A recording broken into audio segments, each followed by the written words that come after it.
Praise the Lord. വിശുദ്ധ ലൂക്കായുടെ സുവിശേഷം 12-ാം അധ്യായം 25-ാം വാക്യം ഇങ്ങനെ വെളിപ്പെടുത്തുന്നു: ആകുലരാകുന്നതുകൊണ്ട് ആയുസ്സിന്റെ ദൈർഘ്യം ഒരു മുഴം കൂടി നീട്ടുവാൻ നിങ്ങളിൽ ആർക്കു സാധിക്കും?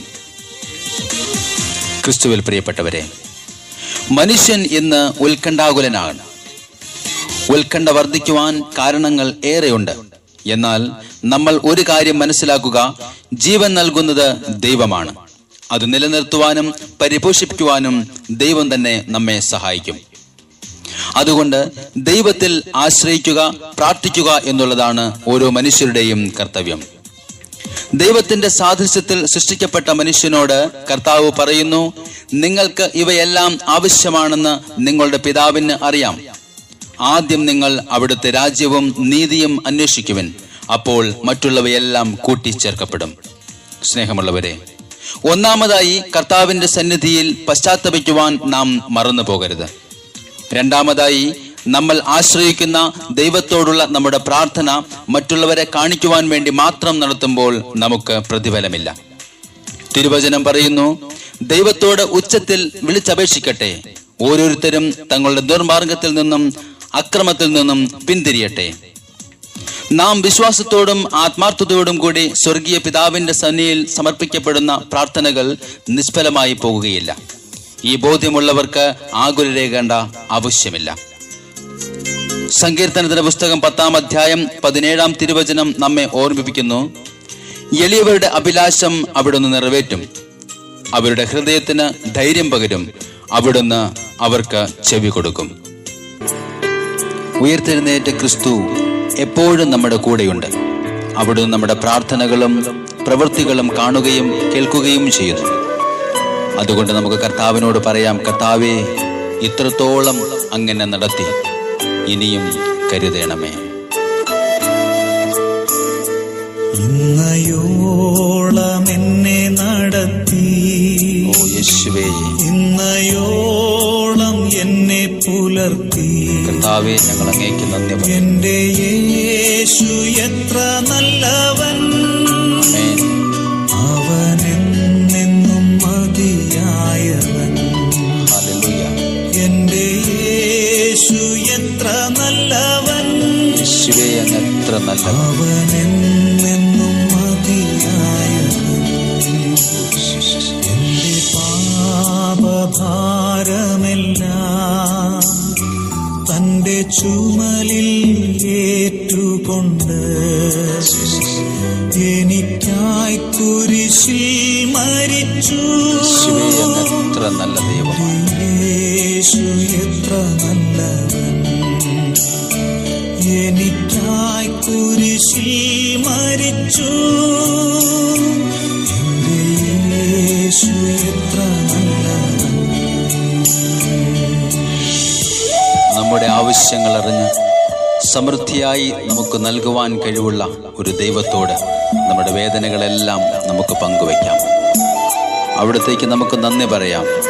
കർത്താവേ, ഞങ്ങളുടെ മേൽ അങ്ങ് കരുണയായിരിക്കണമേ എന്ന് ഞങ്ങൾ പ്രാർത്ഥിക്കുന്നു. എന്റെ ആവശ്യങ്ങളറിഞ്ഞ്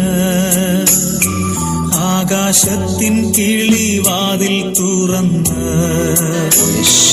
എല്ലാം സമൃദ്ധിയായി നൽകിടുന്ന എത്ര നല്ല ദൈവം. യേശു നല്ല ഇടയൻ. നന്ദി കർത്താവേ. എല്ലാം സമൃദ്ധിയായി നൽകിടുന്ന എന്റെ യേശു നല്ല ഇടയൻ. മനോഭാരത്താലഞ്ഞ് മനോവേദനയാൽ നിറഞ്ഞ് മനമുരുകി ഞാൻ കരഞ്ഞിടുമ്പോൾ എത്ര നല്ലവനാണ് യേശു, എത്ര നല്ലവൻ. മനമുരുകി ഞാൻ കരഞ്ഞിടുമ്പോൾ എന്റെ യേശു എത്ര നല്ലവൻ. കർത്താവേ, ഇന്ന് രോഗിയായി കഴിയുന്നവരിൽ ആശ്വാസമായി അങ്ങ് കടന്നു ചെല്ലണമേ. സഹനത്തിന്റെ വേദനയിൽ എനിക്ക് തണലേകുന്ന എൻ്റെ ദൈവമേ, ഞാൻ അറിയുന്നു അങ്ങനെ ഒരു നാളും ഉപേക്ഷിക്കുകയില്ല. കാരണം അവിടുന്ന് വിശ്വസ്തനാണ്. അങ്ങേക്ക് ഞാൻ നന്ദി പറയുന്നു കർത്താവേ. രോഗശയ്യയിലെനിക്കു വൈദ്യൻ, ശോകവേളയിലാശ്വാസകൻ, കൊടും വെയിലതിൽ തണലുമവൻ. എന്റെ യേശു എത്ര വല്ലഭൻ. ആമേൻ. കൊടും വെയിലതിൽ തണലുമവൻ. എന്റെ യേശു എത്ര വല്ലഭൻ. ഒരു നാടും കൈവിടില്ല. Thank you Jesus.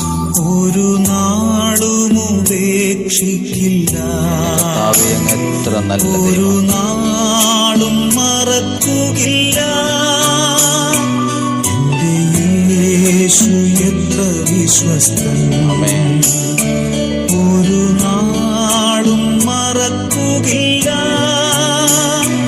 എന്റെ യേശു എത്ര വിശ്വസ്തൻ. യേശുവേ, ഞങ്ങൾ അങ്ങേക്ക് നന്ദി പറഞ്ഞ് സ്തുതിക്കുന്ന കർത്താവേ. കർത്താവെ, ഞങ്ങളെ മാറോട് ചേർത്ത് ഞങ്ങളെ നടത്തുന്ന അങ്ങയുടെ വലിയ സ്നേഹത്തെ ഓർത്ത് ഞങ്ങൾ അങ്ങേക്ക് നന്ദി പറയുന്നു കർത്താവെ.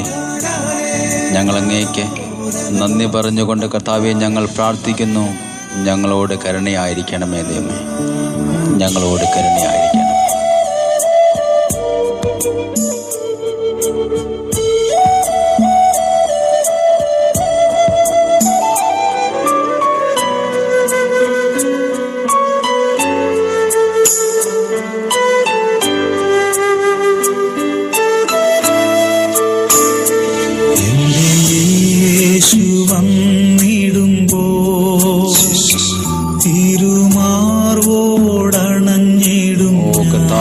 സ്നേഹത്തിനായി നന്ദി കർത്താവേ.